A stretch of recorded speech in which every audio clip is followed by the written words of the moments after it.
Hello everyone, welcome back to my YouTube channel. और आज इस वीडियो में मैं एक नया टॉपिक शुरू करने वाली हूँ ऑर्गेनाइजेशनल बिहेवियर का, दैट इज पर्सनालिटी। इस वीडियो में हम कवर करेंगे concept of personality and factors that influences personality और पर्सनालिटी डेवलपमेंट। तो चलिए शुरू करते हैं हमारा आज का वीडियो। What is personality? जब हम पर्सनालिटी को जनरल वे में बात करते हैं या एक लेमन लैंग्वेज में बात करें तो पर्सनालिटी हम कैसे देखते हैं कि कोई कैसे ड्रेसअप होता है, उसका फिजिकल अपीयरेंस कैसा है, वो कैसे कम्युनिकेट करता है दूसरों के साथ में, या उसके मैनर्स या एटिकेट्स कैसे हैं। हम उसको उससे डिफाइन करने लग जाते हैं कि पर्टिकुलर इंसान की पर्सनालिटी कैसी है, which is not the whole personality of the individual. Because ये जो आपका फिजिकल अपीयरेंस है ये पर्सनालिटी का एक डायमेंशन है, एक पार्ट है पर्सनालिटी का, बट ओवरऑल पर्सनालिटी नहीं है। फिर ओवरऑल पर्सनालिटी क्या है? Overall personality is the sum total of the ways in which an individual react to and interact with others. यानी कि वो सभी तरीके जिसमें एक इंडिविजुअल रिएक्ट करता है किसी भी सिचुएशन में, किसी दूसरे पर्सन के लिए, खुद के सिचुएशन के लिए, अपनी आसपास की चीज़ों को लेकर, या फिर how he interact with the others. ये सभी तरीके उसकी मिलकर कंबाइन होकर डिफाइन करते हैं कि उस इंडिविजुअल की पर्सनालिटी कैसी है। अब personality can be defined as distinctive और unique ways in which an individual thinks, feels, behave, and all this characterize a person response throughout life, and it involves from biological and environmental factor. अब जो दो individual होते हैं उनका दोनों का सोचने का तरीका अलग होगा, चीज़ों को फील करने का तरीका अलग होगा, वो अलग तरीके से बिहेव करेंगे। यानी कि दोनों की पर्सनैलिटी अलग अलग होगी, बिकॉज हर इंडिविजुअल यूनिक होता है, उसके कैरेक्टरिस्टिक्स, उसके पर्सनैलिटी ट्रेड्स यूनिक होते हैं।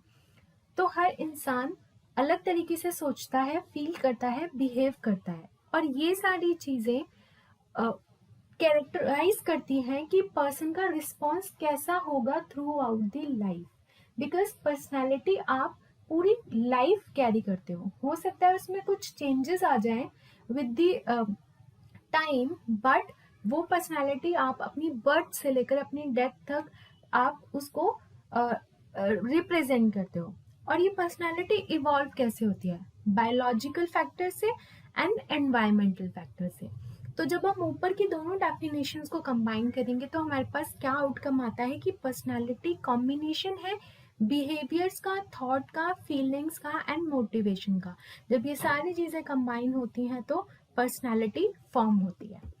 अब हम बात करेंगे पर्सनालिटी के डिटर्मिनेंट्स।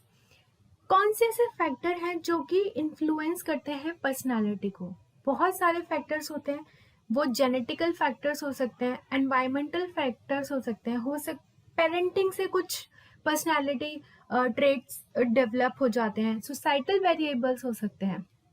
ठीक है, तो जो ऑनगोइंग इंटरेक्शंस होते हैं आपके, वो आपकी पर्सनालिटी को इन्फ्लुएंस करते हैं and over the period of time आपकी पर्सनालिटी को शेप करते हैं।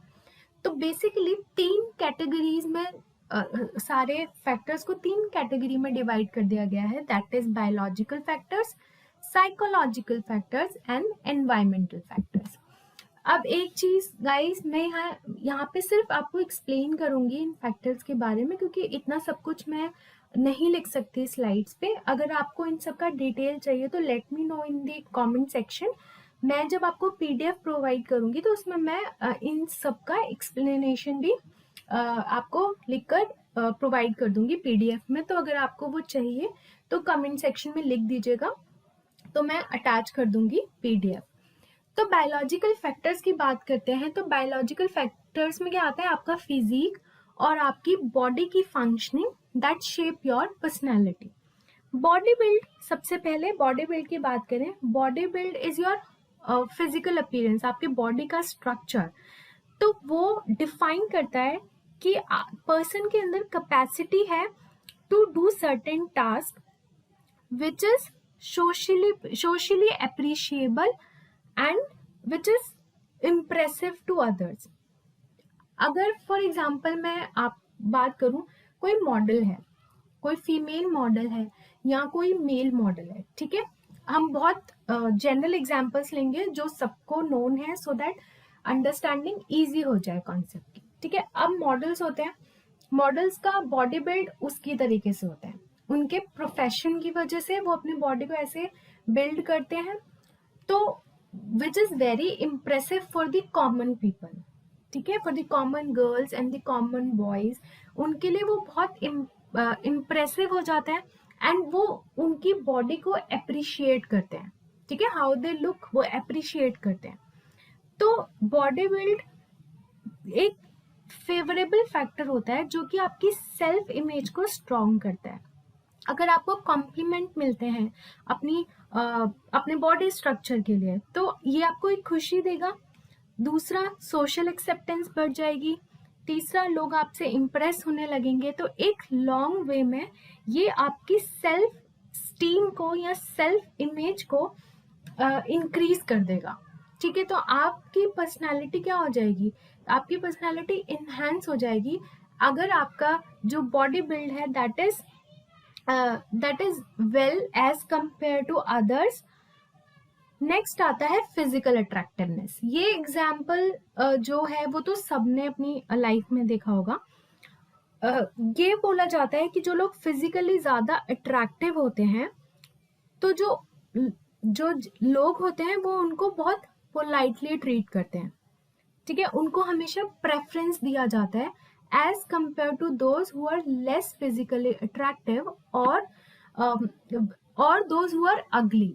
अगर एक कोई बहुत ही फेयर, बहुत ही ब्यूटीफुल इंडिविजुअल है और उसी के साथ में एक और इंडिविजुअल है जो कि बहुत फेयर नहीं है, बहुत गुड लुकिंग नहीं है, ठीक है, बहुत सिंपल है, तो क्या होगा कि ये टेंडेंसी हो जाती है सोसाइटी की, जो प्रेफरेंस होता है वो फिजिकली अट्रैक्टिव इंसान को ज्यादा दिया जाता है, उनको थोड़ा सा फेवरेटिज्म वाली ट्रीटमेंट मिलती है और उनको बहुत बेनिफिट्स भी हो जाते हैं due to their good looks और due to their physical attractiveness.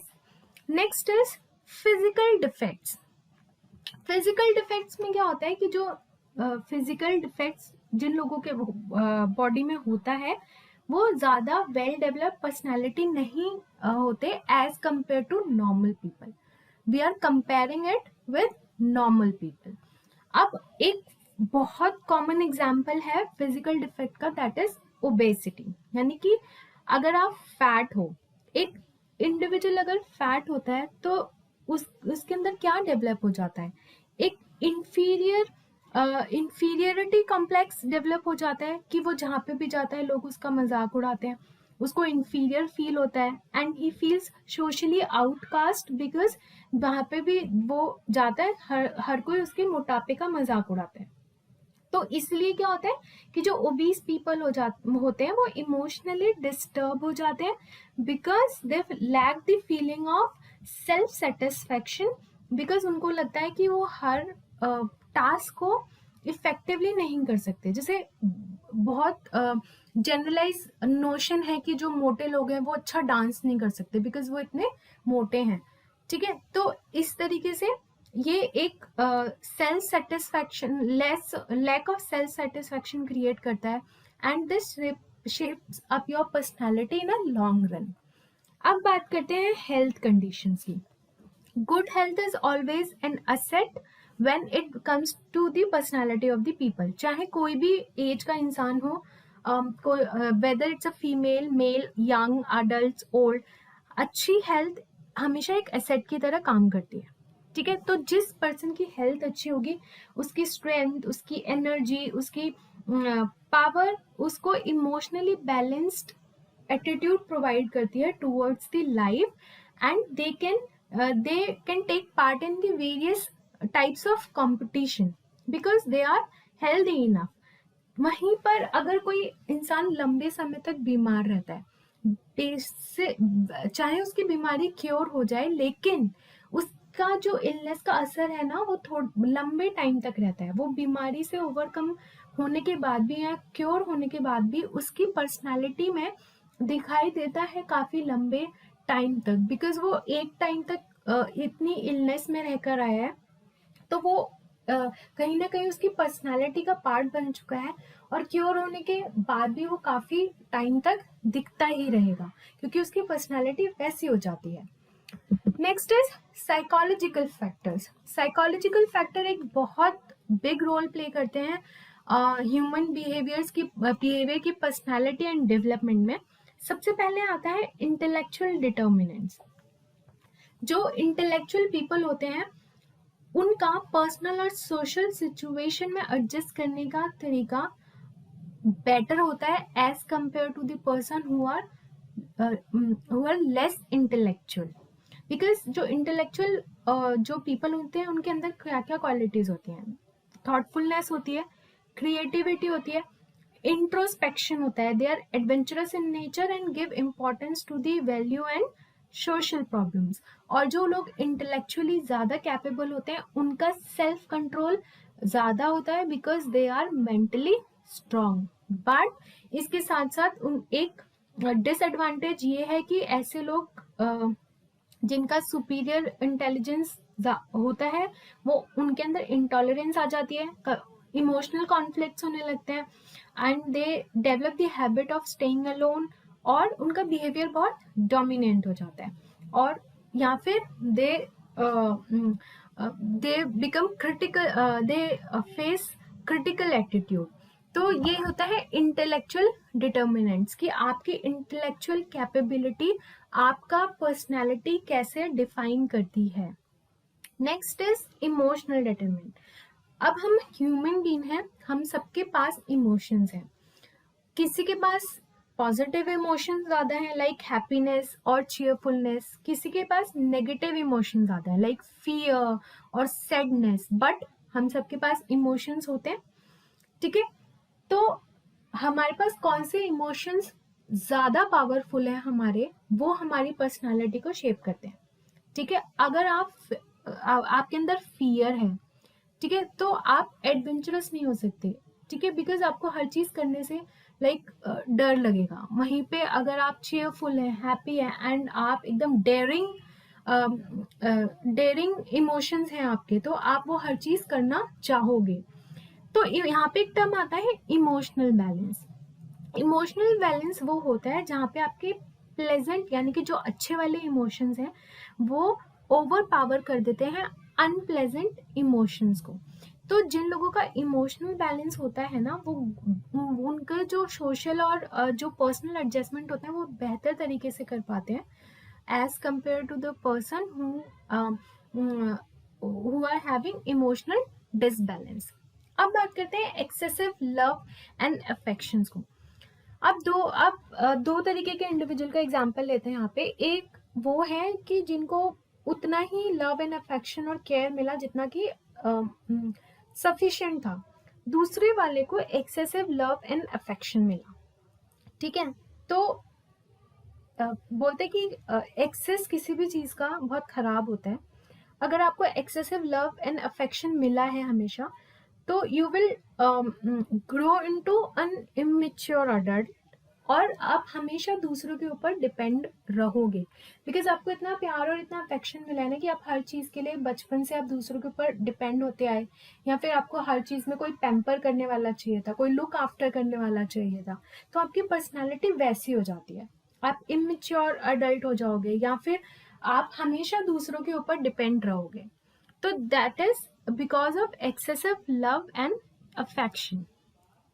अब बात करते हैं सेल्फ डिस्क्लोजर की। सेल्फ डिस्क्लोजर वो है कि is the way of communication in which you reveal the information about you to others, जिसमें आप अपने बारे में जो इंफॉर्मेशन है वो दूसरों को प्रोवाइड करते हो। तो यहाँ पे हम बात करेंगे कि अगर आप अपने इमोशंस को, stress which is very common among the people, तो अगर आप अपने स्ट्रेस को एंजाइटी की या फ्रस्ट्रेशन या जेलसी या एनवी की फॉर्म में अगर शो करते हो, डिस्क्लोज करते हो, तो वो बेटर तरीका होता है to adjust personally and socially. लेकिन कहीं पे क्या होता है कि एक्सट्रीम इमोशनल स्ट्रेस हो जाता है, जिससे क्या होता है कि अलग अलग हैबिट डेवलप हो जाती हैं। जैसे कि बहुत सारे लोग अपने स्ट्रेस से रिलीफ पाने के लिए दे स्टार्ट टेकिंग ड्रग्स, और दे स्टार्ट ड्रिंकिंग एल्कोहल और cigarettes to release that stress. या फिर कुछ लोगों को होता है कि उनको स्ट्रेस होता है तो वो खाना शुरू कर देते हैं, अनलिमिटेड खाते ही जाते हैं, खाते ही जाते हैं। उनको ऐसा लगता है कि अगर हम खाएंगे तो हमारा स्ट्रेस रिलीज होगा। ठीक है। और भी बहुत सारी कभी वो मेंटल डिप्रेस्ड हो जाते हैं। ठीक है। तो ये सारी जो आपका डिस्क्लोजर करने का तरीका है ना, वो बहुत इफेक्ट करता है। अगर आपकी सेल्फ एस्टीम हाई है तो आपको लेस इफेक्ट होगा स्ट्रेस से, एज कंपेयर टू जिनके सेल्फ एस्टीम लो है। वो लोग स्ट्रेस में बहुत जल्दी आ जाते हैं और वो अपने स्ट्रेस के साथ वो कोप अप नहीं कर पाते। Next is aspiration. एस्पिरेशन होता है कि आप कुछ सक्सेस या फिर कुछ अचीव करना चाहते हो लाइफ में, उससे ज़्यादा जो प्रेजेंटली आपके पास है, यानी कि प्रेजेंटली आप जिस पोजीशन में हो उससे ज़्यादा आप कुछ अचीव करना चाहते हो, कोई गोल, कोई डिज़ायर।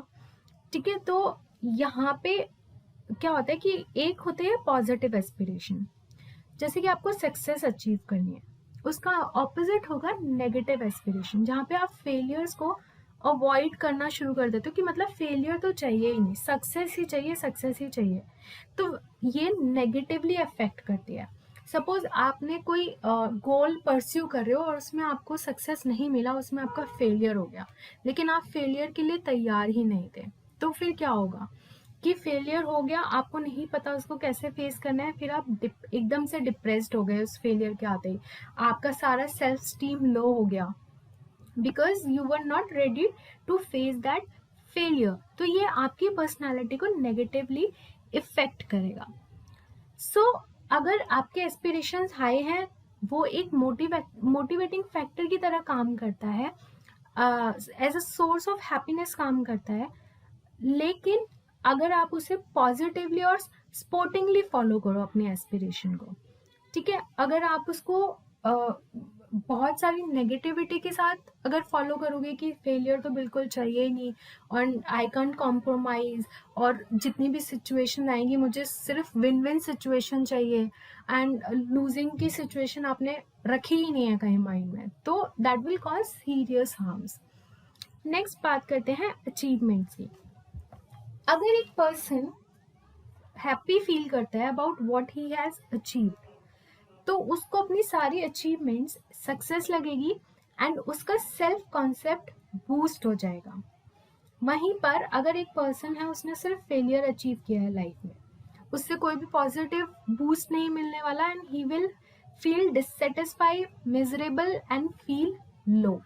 तो आपके अचीवमेंट्स भी एक मेजर रोल प्ले करते हैं कि आपकी पर्सनालिटी कैसी बनेगी। अगर आपने अचीव किया है, सक्सेस अचीव की है, तो आपका मोरल हाई हो जाएगा, सेल्फ कॉन्सेप्ट, सेल्फ इमेज बहुत हाई होगी। वहीं पे अगर आप फेलियर फेस करते आ रहे हो तो फिर क्या होता है कि आपका जो आप धीरे धीरे ना फिर कुछ भी परस्यू करने से डरने लगते हो, रिस्क लेने से डरने लगते हो, बिकॉज आपको लगता है कि कहीं इसमें फेलियर हो गया तो मैं, बिकॉज ऑलरेडी इतने सारे फेलियर्स लेके आ रहा हूँ, तो उसके हिसाब से फिर आप रिस्क लेना छोड़ देते हो। आप बहुत ज़्यादा सिक्योर्ड चीज़ें ढूंढने लगते हो जहाँ पे कोई रिस्क ना हो, and you become more conscious.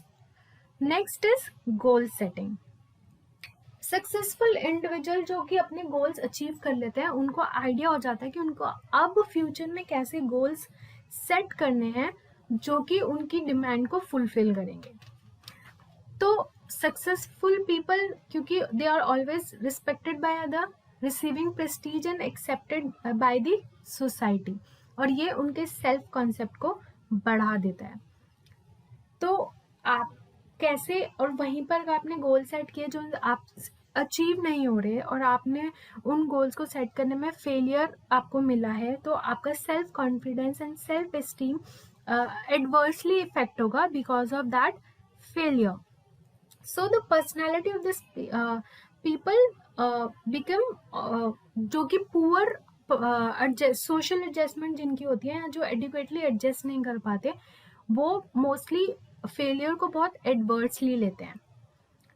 On the other hand जिन्होंने लाइफ में सक्सेस ले लिया होता है, उनका सेटिस्फेक्शन लेवल इतना हाई होता है, उनका सेल्फ कॉन्सेप्ट इतना हाई होता है, ठीक है। तो लेकिन ये कभी कभी थोड़ा सा खतरनाक हो जाता है कि अगर उनको अर्ली लाइफ में सक्सेस मिलती है और over the period of time उनको लगातार सक्सेस मिलती चली जाती है, तो हो सकता है कि उनके अंदर सुपीरियरिटी कॉम्प्लेक्स हो जाए या फिर वो थोड़े से इगोइस्टिक हो जाए। तो जहाँ पर एक चीज आपको बहुत पॉजिटिवली अफेक्ट करती है, अगर वो बियॉन्ड द लिमिट्स चली जाती है and you don't know how to handle that particular emotions और पर्टिकुलर अचीवमेंट, वो आपको हार्म भी कर सकती है। अब हम बात करते हैं एनवायरमेंटल फैक्टर की। Social acceptance. हम एक सोसाइटी में रहते हैं जिसमें एक ग्रुप होता है और हम हमेशा हमारी एक्सपेक्टेशन रहती है कि हम जिस ग्रुप का पार्ट है वो ग्रुप हमको एक्सेप्ट करे और उसके लिए हम वो बिहेवियर शो करते हैं जो कि उस ग्रुप में एक्सेप्टेबल होगा। हमको हमेशा अपने डिसीजन के लिए किसी ग्रुप का अप्रूवल चाहिए होता है, ठीक है। तो अगर आप ऐसे पर्सन हो जो कि अपने स्टेटस को लेकर सिक्योर फील करते हो, ठीक है, आपको पता है कि आपको सोसाइटी का एक्सेप्टेंस मिला हुआ है, तो आप क्या हो जाओगे, आप पर्सनैलिटी वाइज ज़्यादा आउटगोइंग होगे, फ्लेक्सिबल होगे, डेयरिंग होगे, एक्टिव होगे। लेकिन वहीं पे अगर आप ऐसे हो जिसको सोशल एक्सेप्टेंस कभी मिला ही नहीं है और जो हमेशा लोगों के पीछे भागता रहता है अप्रूवल के लिए, तो ऐसा आदमी की पर्सनैलिटी कैसे फॉर्म होगी कि वो अपने रिलेशनशिप को like he establish close relationship with the people who shows emotional warmth, ठीक है। सिर्फ वो ऐसे लोगों के साथ सिर्फ क्लोज रिलेशनशिप डेवलप करेगा जो जिससे उसको इमोशनली सपोर्ट मिलता है। Next is social deprivation. That is deprivation means कि you are deprived of opportunity of various types of social contact including love and affection, यानी कि जो अपॉर्चुनिटीज होती हैं ऐसे सोशल कॉन्टैक्ट्स को गेन करने की जहाँ से आपको लव एंड अफेक्शन मिले, वो आपको कभी मिली ही नहीं। You are always deprived of such opportunities. इसको हम बोलते हैं सोशल डेप्रिवेशन। अगर एक इंडिविजुअल है, उसको रिजेक्शन की फीलिंग अगर उसके अंदर डेवलप हो गई because of social isolation, because he always wanted to be accepted by others, और अगर वैसा नहीं हुआ तो क्या होगा, उसके अंदर रिसेंटमेंट आ जाएगा, एंगर आ जाएगा उन लोगों के लिए जिसने उसको रिजेक्ट किया है।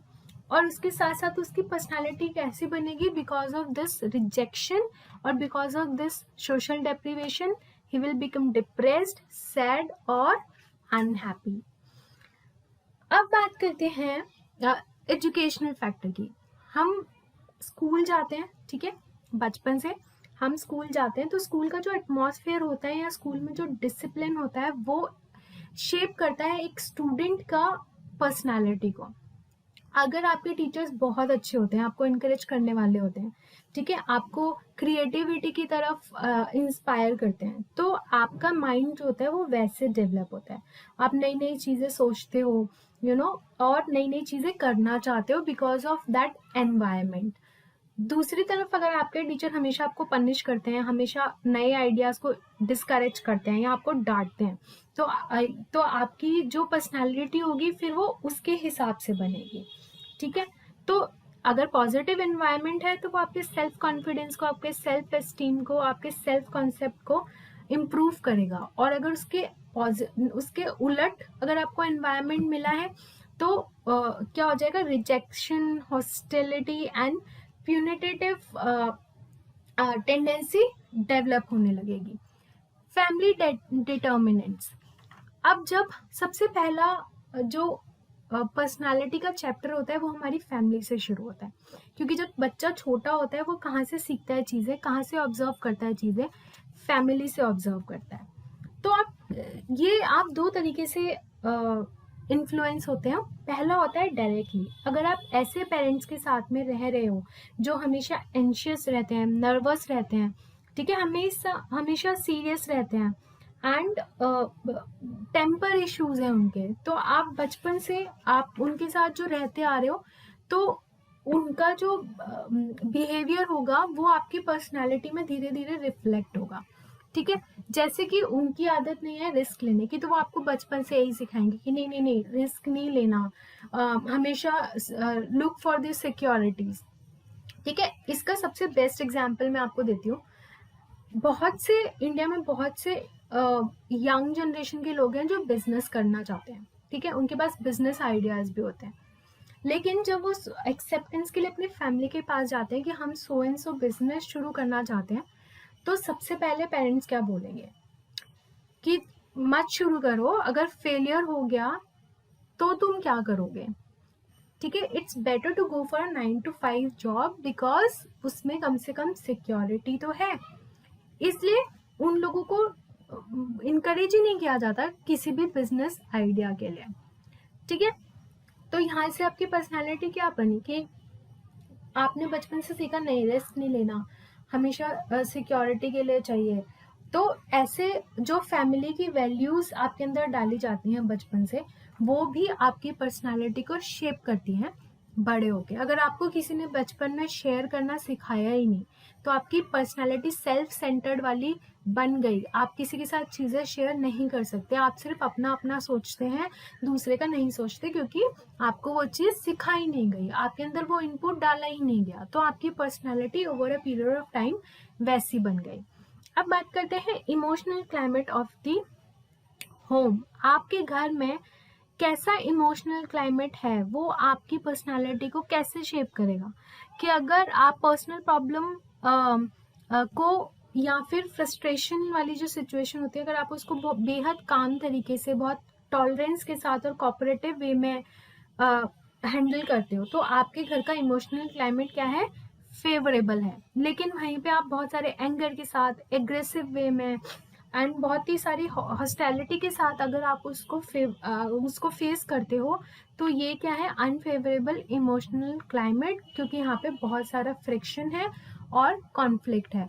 तो आगे जाके आप कैसे करोगे कि आपने बचपन से वही देखा है। अगर आपने कामनेस के साथ और बहुत ही कंपोज होके सिचुएशन को हैंडल करना सीखा है, तो माय यूट्यूब सारे चैनल। टाइम और वही करते आज रहोगे। इस वीडियो में वहीं पे मैं आपने एक नया हर टॉपिक प्रॉब्लम शुरू करने अगर वाली कोई हूँ, प्रॉब्लम आई और वहाँ पे आप ऑर्गेनाइजेशनल लोग बिहेवियर का, एकदम से that is फ्रस्ट्रेट हो जाते हो कि समझ personality। नहीं आ रहा है कि इसको इस कैसे वीडियो में हैंडल हम करना है। कवर करेंगे ठीक है, आप कॉन्सेप्ट वो ऑफ प्रेशर नहीं पर्सनालिटी ले पाते हो एंड उस चीज को फैक्टर्स हैंडल दैट करने का, तो वो सारा इन्फ्लुएंसेस लाइफ टाइम पर्सनालिटी रहेगा और until unless you change it। तो चलिए शुरू साइज करते ऑफ हैं हमारा फैमिली, आज का अगर वीडियो। लार्ज फैमिली है व्हाट या इज पर्सनालिटी? न्यूक्लियर फैमिली है, जब वो हम भी आपकी पर्सनालिटी को डिफाइन जनरल वे करती में है। कैसे? बात करते हैं, अगर या लार्ज फैमिली एक होती थी लेमन पहले, लैंग्वेज उसमें में बहुत बात सारे करें बच्चे तो होते हैं, तो पेरेंट्स के पास हम बहुत कम टाइम कैसे होता है हर देखते हैं बच्चे को कि ऐसे कोई कैसे इंडिविजुअली ड्रेसअप होता है, प्रोटेक्ट करने का। उसका फिजिकल वहाँ पे अपीयरेंस बच्चे कैसा अपने है, आप वो कैसे इंडिपेंडेंट बनते हैं, कम्युनिकेट करता है मेच्योरिटी दिखाते हैं, बिकॉज दूसरों के इतने साथ सारे में, लोग या होते हैं। उसके ठीक है, मैनर्स उनको या एडजस्टमेंट करना एटिकेट्स सिखाया कैसे हैं, जाता है ड्यू टू हम लार्ज साइज उसको ऑफ उससे फैमिली। डिफाइन करने लग ठीक जाते है, हैं और कि यहाँ पे पर्टिकुलर इंसान क्या की होता था, लार्जर पर्सनालिटी फैमिली कैसी में है, अथॉरिटेरियन अप्रोच होती थी पेरेंट्स की to control the personality of the वहीं पे इंडिविजुअल। न्यूक्लियर फैमिली है, वहाँ पे एक या ये दो जो बच्चे होंगे, आपका पेरेंट्स का फिजिकल सारा टाइम, अपीयरेंस है, ये सारा पर्सनालिटी ध्यान का उनके ऊपर एक होता है, डायमेंशन है, उनको एक प्रॉपर part है गाइडेंस भी personality मिलती का। है, बट यहाँ पे उनको ओवरऑल सेल्फ पर्सनालिटी कॉन्फिडेंस बनाया नहीं जाता है, फिर सेल्फ ओवरऑल एश्योरेंस पर्सनालिटी क्या है, दी जाती है। ओवरऑल लेकिन यहाँ पे पर्सनालिटी क्योंकि इज उनको strict some people of the attention मिल रहा है in which small an families individual में, react और to and तो interact with others, वो कहीं यानी ना कि कहीं वो जरूरी तभी नहीं है कि तरीके वो जिसमें एक इंडिविजुअल ज्यादातर आप डिपेंडेंट हो करता है जाते हो किसी ठीक है, भी सिचुएशन में, में, किसी क्योंकि दूसरे आपको पर्सन इतना के लिए, इतना सारा केयर, खुद की इतना सारा सिचुएशन affection के लिए, मिला है, तो वो थोड़ा सा अपनी आसपास की इंडिपेंडेंस चीजों को वाली लेकर चीज या फिर हाउ ही लैक हो जाती है, बट नॉट ये ऑलवेज। सभी यू तरीके कैन बी वेरी मिलकर सेल्फ कंबाइन होकर इंडिपेंडेंट, डिफाइन करते हैं इट कि कैन बी वाइस उस वर्सा। इंडिविजुअल की तो ये थे पर्सनालिटी फैक्टर्स कैसी विच है। शेप अप योर अब personality. Personality can B so I defined hope you like the video. अगर आपको ये वीडियो पसंद आया बेस्ड तो इसे लाइक कीजिए, in शेयर which कीजिए, मेरे यूट्यूब चैनल को सब्सक्राइब कीजिए। मिलते हैं एक और नई वीडियो के साथ, तब तक के लिए thanks for and watching. all this characterize a person response throughout life, and it involves from biological and environmental factor. अब जो दो इंडिविजुअल होते हैं, उनका दोनों का सोचने का तरीका अलग होगा, चीजों को फील करने का तरीका अलग होगा, वो अलग तरीके से बिहेव करेंगे, यानी कि दोनों की पर्सनैलिटी अलग अलग होगी, बिकॉज हर इंडिविजुअल यूनिक होता है, उसके कैरेक्टरिस्टिक्स, उसके पर्सनैलिटी ट्रेट्स यूनिक होते हैं। तो हर इंसान अलग तरीके से सोचता है, फील करता है, बिहेव करता है, और ये सारी चीज़ें कैरेक्टराइज करती हैं कि पर्सन का रिस्पॉन्स कैसा होगा through out the life. Because personality आप पूरी लाइफ कैरी करते हो सकता है उसमें कुछ चेंजेस आ जाएं विद द टाइम, बट वो पर्सनैलिटी आप अपनी बर्थ से लेकर अपनी डेथ तक आप उसको रिप्रेजेंट करते हो। और ये पर्सनैलिटी इवॉल्व कैसे होती है? बायोलॉजिकल फैक्टर से एंड एनवायरमेंटल फैक्टर से। तो जब हम ऊपर की दोनों डेफिनेशंस को कंबाइन करेंगे तो हमारे पास क्या आउटकम आता है कि पर्सनैलिटी कॉम्बिनेशन है बिहेवियर्स का, थॉट का, फीलिंग्स का एंड मोटिवेशन का। जब ये सारी चीज़ें कंबाइन होती हैं तो पर्सनैलिटी फॉर्म होती है। अब हम बात करेंगे पर्सनैलिटी के डिटर्मिनेंट्स। कौन से ऐसे फैक्टर हैं जो कि इन्फ्लुएंस करते हैं पर्सनालिटी को? बहुत सारे फैक्टर्स होते हैं। वो जेनेटिकल फैक्टर्स हो सकते हैं, एनवायरमेंटल फैक्टर्स हो सकते हैं, पेरेंटिंग से कुछ पर्सनालिटी ट्रेट्स डेवलप हो जाते हैं, सोसाइटल वेरिएबल्स हो सकते हैं। ठीक है, तो जो ऑनगोइंग इंटरेक्शंस होते हैं आपके, वो आपकी पर्सनालिटी को इन्फ्लुएंस करते हैं and over the period of time आपकी पर्सनालिटी को शेप करते हैं। तो बेसिकली 3 कैटेगरीज में सारे फैक्टर्स को 3 कैटेगरी में डिवाइड कर दिया गया है, that is biological factors, psychological factors and environmental factors. अब एक चीज गाइस, मैं यहाँ पे सिर्फ आपको एक्सप्लेन करूंगी इन फैक्टर्स के बारे में, क्योंकि इतना सब कुछ मैं नहीं लिख सकती स्लाइड्स पे। अगर आपको इन सब का डिटेल चाहिए तो let me know in the comment section. मैं जब आपको पीडीएफ प्रोवाइड करूंगी तो उसमें मैं इन सब का एक्सप्लेनेशन भी आपको लिखकर प्रोवाइड कर दूंगी पीडीएफ में। तो अगर आपको वो चाहिए तो कमेंट सेक्शन में लिख दीजिएगा, तो मैं अटैच कर दूंगी पीडीएफ। तो बायोलॉजिकल फैक्टर्स की बात करते हैं। तो बायोलॉजिकल फैक्टर्स में क्या आता है? आपका फिजिक और आपकी बॉडी की functioning that shape your personality. Body build, सबसे पहले बॉडी बिल्ड की बात करें। Body build is your physical appearance, आपके बॉडी का स्ट्रक्चर। तो वो डिफाइन करता है कि पर्सन के अंदर कैपेसिटी है to do certain task which is socially appreciable and which is impressive to others. अगर फॉर एग्जाम्पल मैं आप बात करूं, कोई मॉडल है, कोई फीमेल मॉडल है या कोई मेल मॉडल है, ठीक है, हम बहुत जनरल एग्जांपल्स लेंगे जो सबको नोन है, सो दैट अंडरस्टैंडिंग इजी हो जाए कॉन्सेप्ट की। ठीक है, अब मॉडल्स होते हैं, मॉडल्स का बॉडी बिल्ड उसकी तरीके से होता है, उनके प्रोफेशन की वजह से वो अपनी बॉडी को ऐसे बिल्ड करते हैं, तो which is very impressive for the common people. ठीक है, for the common girls and the common boys, उनके लिए वो बहुत इम्प्रेसिव हो जाता है एंड वो उनकी बॉडी को अप्रिशिएट करते हैं। ठीक है, हाउ दे लुक वो अप्रिशिएट करते हैं। तो बॉडी बिल्ड एक फेवरेबल फैक्टर होता है जो कि आपकी सेल्फ इमेज को स्ट्रॉन्ग करता है। अगर आपको कॉम्प्लीमेंट मिलते हैं अपने बॉडी स्ट्रक्चर के लिए, तो ये आपको एक खुशी देगा। दूसरा, सोशल एक्सेप्टेंस बढ़ जाएगी। तीसरा, लोग आपसे इम्प्रेस होने लगेंगे। तो एक लॉन्ग वे में ये आपकी सेल्फ स्टीम को या सेल्फ इमेज को इंक्रीज कर देगा। ठीक है, तो आपकी पर्सनालिटी क्या हो जाएगी? आपकी पर्सनालिटी इन्हांस हो जाएगी अगर आपका जो बॉडी बिल्ड है that is well as compare to others. Next आता है फिजिकल अट्रैक्टिवनेस। ये एग्जाम्पल जो है वो तो सबने अपनी लाइफ में देखा होगा। ये बोला जाता है कि जो लोग फिजिकली ज्यादा अट्रैक्टिव होते हैं, तो जो लोग होते हैं वो उनको बहुत पोलाइटली ट्रीट करते हैं। ठीक है, उनको हमेशा प्रेफरेंस दिया जाता है as compare to those who are less physically attractive और दोज हु आर अगली। अगर एक कोई बहुत ही फेयर, बहुत ही ब्यूटीफुल इंडिविजुअल है और उसी के साथ में एक और इंडिविजुअल है जो कि बहुत फेयर नहीं है, बहुत गुड लुकिंग नहीं है, ठीक है, बहुत सिंपल है, तो क्या होगा कि ये टेंडेंसी हो जाती है सोसाइटी की, जो प्रेफरेंस होता है वो फिजिकली अट्रैक्टिव इंसान को ज्यादा दिया जाता है, उनको थोड़ा सा फेवरेटिज्म वाली ट्रीटमेंट मिलती है और उनको बहुत बेनिफिट्स भी हो जाते हैं due to their good looks और due to their physical attractiveness. Next is physical defects. Physical defects में क्या होता है कि जो फिजिकल डिफेक्ट्स जिन लोगों के बॉडी में होता है वो ज्यादा वेल डेवलप्ड पर्सनालिटी नहीं होते as compare to normal people. We are comparing it with normal people. अब एक बहुत कॉमन एग्जाम्पल है फिजिकल डिफेक्ट का, दैट इज ओबेसिटी। यानी कि अगर आप फैट हो, एक इंडिविजुअल अगर फैट होता है तो उसके अंदर क्या डेवलप हो जाता है, एक इंफीरियरिटी कॉम्प्लेक्स डेवलप हो जाता है कि वो जहाँ पे भी जाता है लोग उसका मजाक उड़ाते हैं, उसको इंफीरियर फील होता है and he feels socially outcast because वहाँ पे भी वो जाता है, हर कोई उसके मोटापे का मजाक उड़ाता है। तो इसलिए क्या होता है कि जो ओबीस पीपल होते हैं वो इमोशनली डिस्टर्ब हो जाते हैं because they lack the feeling of self satisfaction, because उनको लगता है कि वो हर टास्क को इफेक्टिवली नहीं कर सकते। जैसे बहुत जनरलाइज नोशन है कि जो मोटे लोग हैं वो अच्छा डांस नहीं कर सकते बिकॉज वो इतने मोटे हैं।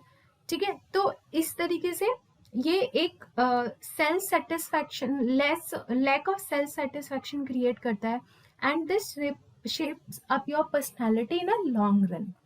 अब बात करते हैं हेल्थ कंडीशंस की। Good health is always an asset when it comes to the personality of the people. चाहे कोई भी एज का इंसान हो, कोई whether it's a female, male, young, adult, old, अच्छी हेल्थ हमेशा एक एसेट की तरह काम करती है। ठीक है, तो जिस पर्सन की हेल्थ अच्छी होगी उसकी स्ट्रेंथ, उसकी एनर्जी, उसकी पावर उसको इमोशनली बैलेंस्ड एटीट्यूड प्रोवाइड करती है towards the life and they can take part in the various types of competition because they are healthy enough. वहीं पर अगर कोई इंसान लंबे समय तक बीमार रहता है, चाहे उसकी बीमारी क्योर हो जाए लेकिन उसका जो इलनेस का असर है ना वो थोड़ा लंबे टाइम तक रहता है। वो बीमारी से ओवरकम होने के बाद भी या क्योर होने के बाद भी उसकी पर्सनालिटी में दिखाई देता है काफी लंबे टाइम तक, बिकॉज वो एक टाइम तक इतनी इलनेस में रहकर आया है तो वो कहीं ना कहीं उसकी पर्सनालिटी का पार्ट बन चुका है और क्योर होने के बाद भी वो काफी टाइम तक दिखता ही रहेगा क्योंकि उसकी पर्सनालिटी वैसी हो जाती है। Next is psychological factors. Psychological factor एक बहुत बिग रोल प्ले करते हैं ह्यूमन बिहेवियर की पर्सनालिटी एंड डेवलपमेंट में। सबसे पहले आता है इंटेलेक्चुअल डिटर्मिनेंट्स। जो इंटेलेक्चुअल पीपल होते हैं उनका पर्सनल और सोशल सिचुएशन में एडजस्ट करने का तरीका बेटर होता है as compare to the person who are less intellectual. Because जो इंटेलेक्चुअल जो पीपल होते हैं उनके अंदर क्या क्या क्वालिटीज होती हैं, थॉटफुलनेस होती है, क्रिएटिविटी होती है, इंट्रोस्पेक्शन होता है, they are adventurous in nature and give importance to the value and social problems. और जो लोग इंटेलेक्चुअली ज्यादा कैपेबल होते हैं उनका सेल्फ कंट्रोल ज्यादा होता है because they are mentally strong. But इसके साथ साथ एक डिसएडवांटेज ये है कि ऐसे लोग जिनका सुपीरियर इंटेलिजेंस होता है वो उनके अंदर इंटॉलरेंस आ जाती है, इमोशनल कॉन्फ्लिक्ट्स होने लगते हैं and they develop the habit of staying alone और उनका बिहेवियर बहुत डोमिनेंट हो जाता है और या फिर they become critical, they face critical attitude. तो ये होता है इंटेलेक्चुअल डिटर्मिनेंट्स कि आपकी इंटेलेक्चुअल कैपेबिलिटी आपका पर्सनालिटी कैसे डिफाइन करती है। Next is emotional determinant. अब हम ह्यूमन बीइंग हैं, हम सबके पास इमोशंस हैं। किसी के पास पॉजिटिव इमोशन ज्यादा है लाइक हैप्पीनेस और चीयरफुलनेस, किसी के पास नेगेटिव इमोशन ज्यादा है लाइक फियर और सैडनेस, बट हम सबके पास इमोशंस होते हैं। ठीक है, तो हमारे पास कौन से इमोशंस ज्यादा पावरफुल है हमारे, वो हमारी पर्सनालिटी को शेप करते हैं। ठीक है, अगर आपके अंदर फियर है, ठीक है, तो आप एडवेंचरस नहीं हो सकते। ठीक है, बिकॉज आपको हर चीज करने से लाइक डर लगेगा। वहीं पे अगर आप चेयरफुल हैं, हैप्पी हैं एंड आप एकदम डेयरिंग इमोशंस हैं आपके, तो आप वो हर चीज करना चाहोगे। तो यहाँ पे एक टर्म आता है इमोशनल बैलेंस। इमोशनल बैलेंस वो होता है जहाँ पे आपके प्लेजेंट यानी कि जो अच्छे वाले इमोशंस हैं वो ओवर पावर कर देते हैं अनप्लेजेंट इमोशंस को। तो जिन लोगों का इमोशनल बैलेंस होता है ना, वो उनका जो सोशल और जो पर्सनल एडजस्टमेंट होता है वो बेहतर तरीके से कर पाते हैं as compare to the person who are having emotional disbalance. अब बात करते हैं एक्सेसिव लव एंड अफेक्शंस को। अब दो तरीके के इंडिविजुअल का एग्जांपल लेते हैं यहाँ पे। एक वो है कि जिनको उतना ही लव एंड अफेक्शन और केयर मिला जितना कि सफिशिएंट था। दूसरे वाले को एक्सेसिव लव एंड अफेक्शन मिला। ठीक है, तो बोलते कि एक्सेस किसी भी चीज का बहुत खराब होता है। अगर आपको एक्सेसिव लव एंड अफेक्शन मिला है हमेशा, तो you will grow into an immature adult और आप हमेशा दूसरों के ऊपर डिपेंड रहोगे। बिकॉज आपको इतना प्यार और इतना अफेक्शन मिला है ना कि आप हर चीज के लिए बचपन से आप दूसरों के ऊपर डिपेंड होते आए, या फिर आपको हर चीज में कोई पैम्पर करने वाला चाहिए था, कोई लुक आफ्टर करने वाला चाहिए था। तो आपकी पर्सनैलिटी वैसी हो जाती है, आप इमेच्योर अडल्ट हो जाओगे या फिर आप हमेशा दूसरों के ऊपर डिपेंड रहोगे। तो that is because of excessive love and affection. अब बात करते हैं सेल्फ डिस्क्लोजर की। सेल्फ डिस्क्लोजर वो है कि is the way of communication in which you reveal the information about you to others, जिसमें आप अपने बारे में जो इंफॉर्मेशन है वो दूसरों को प्रोवाइड करते हो। तो यहाँ पे हम बात करेंगे कि अगर आप अपने इमोशंस को, अब stress which is very common among the people, तो अगर आप अपने स्ट्रेस को एंजाइटी की या फ्रस्ट्रेशन या जेलसी या एनवी की फॉर्म में अगर शो करते हो, डिस्क्लोज करते हो, तो वो बेटर तरीका होता है to adjust personally and socially. लेकिन कहीं पे क्या होता है कि एक्सट्रीम इमोशनल स्ट्रेस हो जाता है, जिससे क्या होता है कि अलग अलग हैबिट डेवलप हो जाती हैं। जैसे कि बहुत सारे लोग अपने स्ट्रेस से रिलीफ पाने के लिए दे स्टार्ट टेकिंग ड्रग्स और दे स्टार्ट ड्रिंकिंग एल्कोहल और cigarettes to release that stress. या फिर कुछ लोगों को होता है कि उनको स्ट्रेस होता है तो वो खाना शुरू कर देते हैं, अनलिमिटेड खाते ही जाते हैं, खाते ही जाते हैं। उनको ऐसा लगता है कि अगर हम खाएंगे तो हमारा स्ट्रेस रिलीज होगा। ठीक है, और भी बहुत सारी कभी वो मेंटल डिप्रेस्ड हो जाते हैं। ठीक है, तो ये सारी जो आपका डिस्क्लोजर करने का तरीका है ना, वो बहुत इफेक्ट करता है। अगर आपकी सेल्फ स्टीम हाई है तो आपको लेस इफेक्ट होगा स्ट्रेस से एज कंपेयर टू जिनके सेल्फ स्टीम लो है। वो लोग स्ट्रेस में बहुत जल्दी आ जाते हैं और वो अपने स्ट्रेस के साथ वो कोप अप नहीं कर पाते। Next is aspiration. एस्पिरेशन होता है कि आप कुछ सक्सेस या फिर कुछ अचीव करना चाहते हो लाइफ में, उससे ज़्यादा जो प्रेजेंटली आपके पास है, यानी कि प्रेजेंटली आप जिस पोजीशन में हो उससे ज़्यादा आप कुछ अचीव करना चाहते हो, कोई गोल, कोई डिज़ायर। ठीक है, तो यहाँ पे क्या होता है कि एक होते हैं पॉजिटिव एस्पिरेशन, जैसे कि आपको सक्सेस अचीव करनी है। उसका ऑपोजिट होगा नेगेटिव एस्पिरेशन, जहाँ पे आप फेलियर्स को अवॉइड करना शुरू कर देते हो कि मतलब फेलियर तो चाहिए ही नहीं, सक्सेस ही चाहिए, सक्सेस ही चाहिए। तो ये नेगेटिवली अफेक्ट करती है। सपोज आपने कोई गोल परस्यू कर रहे हो और उसमें आपको सक्सेस नहीं मिला, उसमें आपका फेलियर हो गया, लेकिन आप फेलियर के लिए तैयार ही नहीं थे, तो फिर क्या होगा कि फेलियर हो गया, आपको नहीं पता उसको कैसे फेस करना है, फिर आप एकदम से डिप्रेस्ड हो गए उस फेलियर के आते ही, आपका सारा सेल्फ स्टीम लो हो गया because you were not ready to face that failure. तो ये आपकी पर्सनालिटी को नेगेटिवली इफेक्ट करेगा। सो अगर आपके एस्पिरेशंस हाई हैं, वो एक मोटिवेटिंग फैक्टर की तरह काम करता है, as a source of happiness काम करता है। लेकिन अगर आप उसे पॉजिटिवली और स्पोर्टिंगली फॉलो करो अपने एस्पिरेशन को, ठीक है, अगर आप उसको बहुत सारी नेगेटिविटी के साथ अगर फॉलो करोगे कि फेलियर तो बिल्कुल चाहिए ही नहीं और आई कैंट कॉम्प्रोमाइज, और जितनी भी सिचुएशन आएंगी मुझे सिर्फ विन विन सिचुएशन चाहिए, एंड लूजिंग की सिचुएशन आपने रखी ही नहीं है कहीं माइंड में, तो that will cause serious harms. Next बात करते हैं अचीवमेंट्स की। अगर एक पर्सन हैप्पी फील करता है about what he has achieved, तो उसको अपनी सारी अचीवमेंट्स सक्सेस लगेगी एंड उसका सेल्फ कॉन्सेप्ट बूस्ट हो जाएगा। वहीं पर अगर एक पर्सन है उसने सिर्फ फेलियर अचीव किया है लाइफ में, उससे कोई भी पॉजिटिव बूस्ट नहीं मिलने वाला and he will feel dissatisfied, miserable and feel low.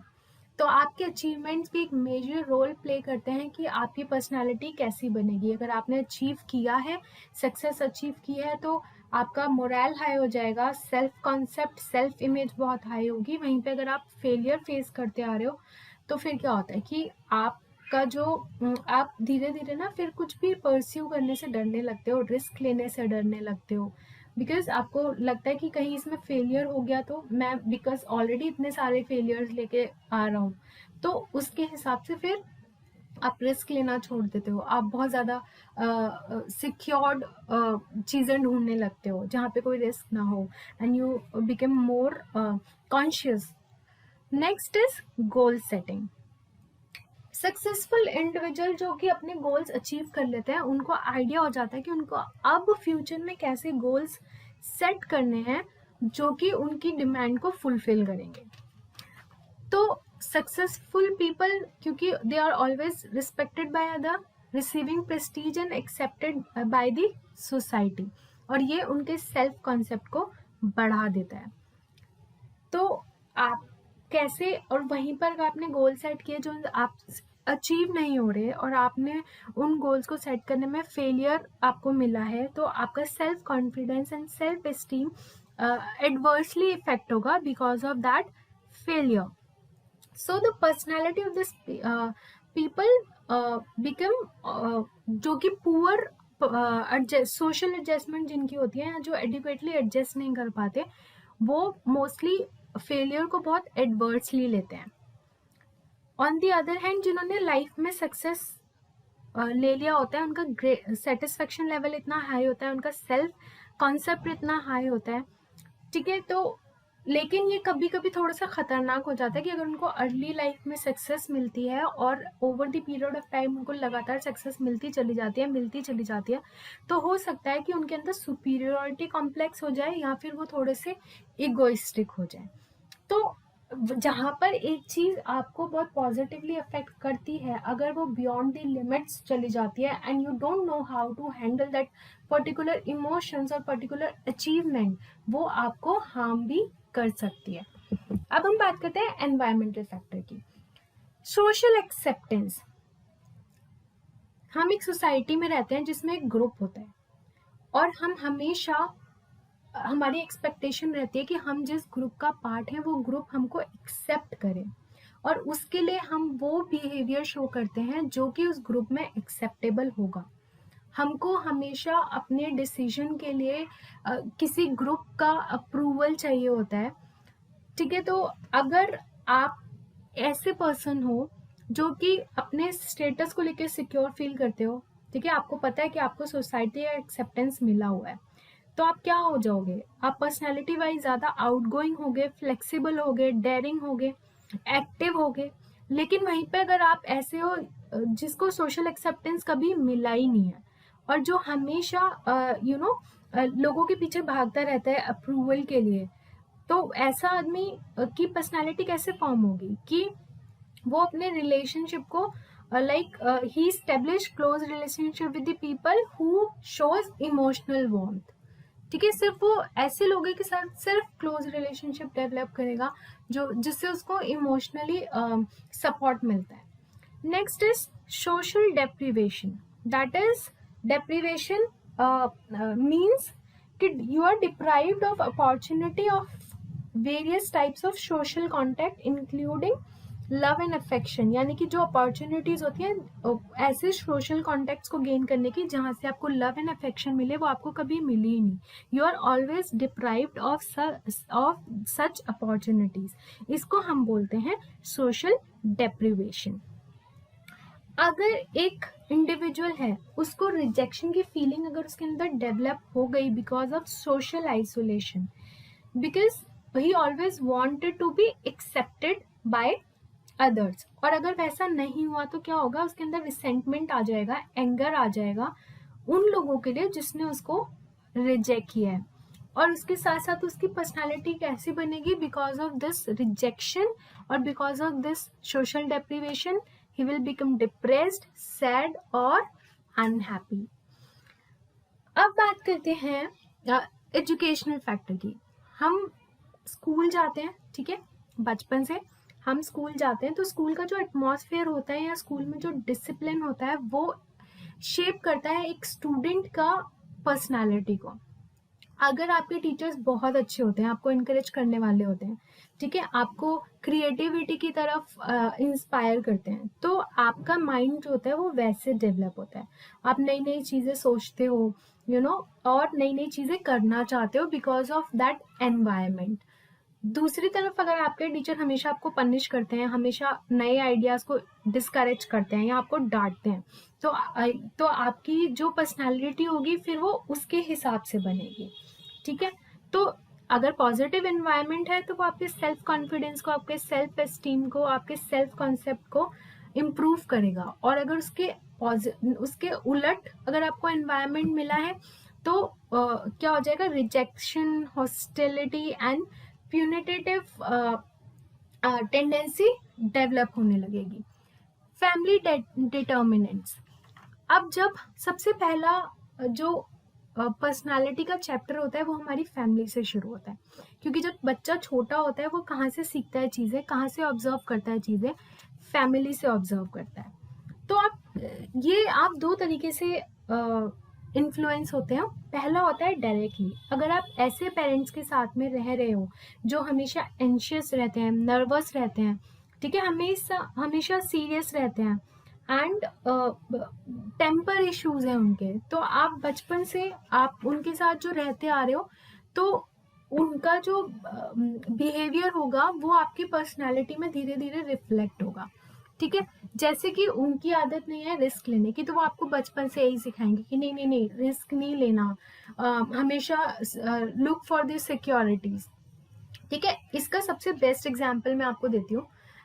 India में बहुत से यंग जनरेशन के लोग हैं जो बिजनेस करना चाहते हैं, ठीक है, उनके पास बिजनेस आइडियाज भी होते हैं, लेकिन जब वो एक्सेप्टेंस के लिए अपनी फैमिली के पास जाते हैं कि हम सो एंड सो बिजनेस शुरू करना चाहते हैं, तो सबसे पहले पेरेंट्स क्या बोलेंगे कि मत शुरू करो, अगर फेलियर हो गया तो तुम क्या करोगे. ठीक है, it's better to go for 9 to 5 job because उसमें कम से कम सिक्योरिटी तो है. इसलिए उन लोगों को इनकरेज ही नहीं किया जाता किसी भी बिजनेस आइडिया के लिए. ठीक है, तो यहाँ से आपकी पर्सनालिटी क्या बनी कि आपने बचपन से सीखा नहीं, रिस्क नहीं लेना, हमेशा सिक्योरिटी के लिए चाहिए. तो ऐसे जो फैमिली की वैल्यूज आपके अंदर डाली जाती हैं बचपन से, वो भी आपकी पर्सनालिटी को शेप करती हैं बड़े होके. अगर आपको किसी ने बचपन में शेयर करना सिखाया ही नहीं तो आपकी पर्सनालिटी सेल्फ सेंटर्ड वाली बन गई. आप किसी के साथ चीज़ें शेयर नहीं कर सकते, आप सिर्फ अपना अपना सोचते हैं, दूसरे का नहीं सोचते, क्योंकि आपको वो चीज़ सिखाई नहीं गई, आपके अंदर वो इनपुट डाला ही नहीं गया, तो आपकी personality over a period of time वैसी बन गई. अब बात करते हैं emotional climate of the home. आपके घर में कैसा इमोशनल क्लाइमेट है वो आपकी पर्सनालिटी को कैसे शेप करेगा. कि अगर आप पर्सनल प्रॉब्लम को या फिर फ्रस्ट्रेशन वाली जो सिचुएशन होती है, अगर आप उसको बेहद काम तरीके से, बहुत टॉलरेंस के साथ और कोऑपरेटिव वे में हैंडल करते हो, तो आपके घर का इमोशनल क्लाइमेट क्या है, फेवरेबल है. लेकिन वहीं पे आप बहुत सारे एंगर के साथ, एग्रेसिव वे में एंड बहुत ही सारी हॉस्टिलिटी के साथ अगर आप उसको फेस करते हो, तो ये क्या है, अनफेवरेबल इमोशनल क्लाइमेट, क्योंकि यहाँ पे बहुत सारा फ्रिक्शन है और कॉन्फ्लिक्ट है. तो आगे जाके आप कैसे करोगे कि आपने बचपन से वही देखा है। अगर आपने कामनेस के साथ और बहुत ही कंपोज होके सिचुएशन को हैंडल करना सीखा है, तो आप सारी टाइम वही करते रहोगे। वहीं पे आपने हर प्रॉब्लम, अगर कोई प्रॉब्लम आई और वहाँ पे आप लोग एकदम से फ्रस्ट्रेट हो जाते हो कि समझ नहीं आ रहा है कि इसको कैसे हैंडल करना है, ठीक है, आप वो प्रेशर नहीं ले पाते हो उस चीज़ को हैंडल करने का, तो वो सारा लाइफ टाइम रहेगा until unless you change it. Size of family, अगर लार्ज फैमिली है या न्यूक्लियर फैमिली है, वो भी आपकी पर्सनालिटी को डिफाइन करती है। कैसे? अगर लार्ज फैमिली होती थी पहले, उसमें बहुत सारे बच्चे होते हैं, तो पेरेंट्स के पास बहुत कम टाइम होता है हर बच्चे को ऐसे इंडिविजुअली प्रोटेक्ट करने का। वहाँ पे बच्चे अपने आप इंडिपेंडेंट बनते हैं, मेच्योरिटी दिखाते हैं, बिकॉज इतने सारे लोग होते हैं, ठीक है, उनको एडजस्टमेंट करना सिखाया जाता है due to large size of family, ठीक है। और यहाँ पे क्या होता था, लार्जर फैमिली में अथॉरिटेरियन अप्रोच होती थी पेरेंट्स की to control the children.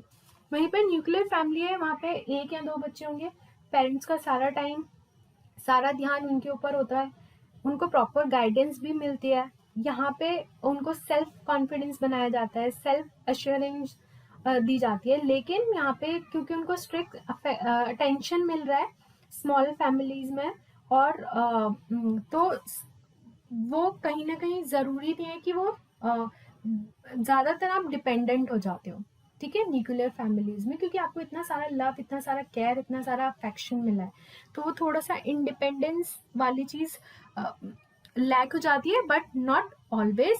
You can be very self independent, it can be vice versa. तो ये थे factors which shape up your personality. So I hope you like the video. अगर आपको ये video पसंद आया तो इसे लाइक कीजिए, शेयर कीजिए, मेरे यूट्यूब चैनल को सब्सक्राइब कीजिए। मिलते हैं एक और नई वीडियो के साथ, तब तक के लिए थैंक्स फॉर वॉचिंग।